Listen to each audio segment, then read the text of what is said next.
যে নারী রান্না করার সময় তিনটি কাজ করবে ওই নারীর কপাল খুলে যাবে।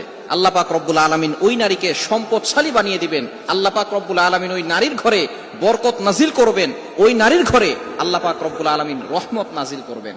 অনেক মা বোনেরা এখন কিন্তু সংসারের ভিতরে সুখ চান, শান্তি চান, ঘরের ভিতরে রহমত চান, বরকত চান।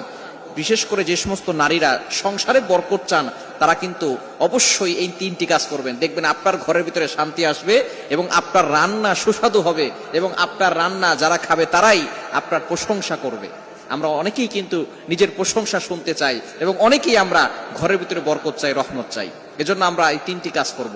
নাম্বার ওয়ান, এক নাম্বার হচ্ছে আপনি যখনই রান্নাঘরে প্রবেশ করবেন তখন আপনি সালাম দিবেন। মনে রাখবেন রান্নাঘরে কিন্তু চুলা আছে। এই চুলা, গ্যাসের চুলা বলেন আর যেই চুলাই বলেন, এই চুলা থাকার কারণে যখন আপনি রাতের বেলা সেখানে থাকেন না, এখানে কিন্তু জিন জাতি থাকার সম্ভাবনা আছে। এই জন্য যখনই আপনি রান্নাঘরে ঢুকবেন তখনই সর্বপ্রথম এক নাম্বার কাজ করবেন, সালাম দিবেন, আসসালামু আলাইকুম ওয়া রাহমাতুল্লাহ। কেউ থাকুক আর না থাকুক, ঘরে যখনই প্রবেশ করবেন, যদি ঘরে কেউ নাও থাকে তারপরে সালাম দিবেন, কারণ ঘরের ভিতরে অনেক সময় শয়তান থাকে।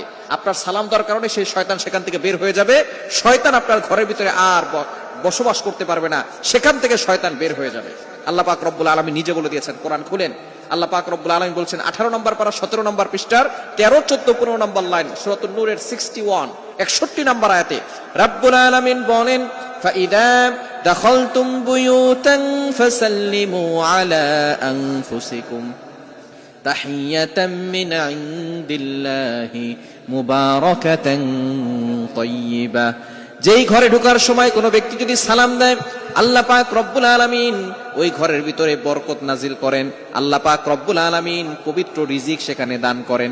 এজন্য এক নম্বরে নারীরা, মা বোনরা যারা রান্নাঘরে যাবেন সর্বপ্রথম সালাম দেওয়ার দরকার আছে না নাই?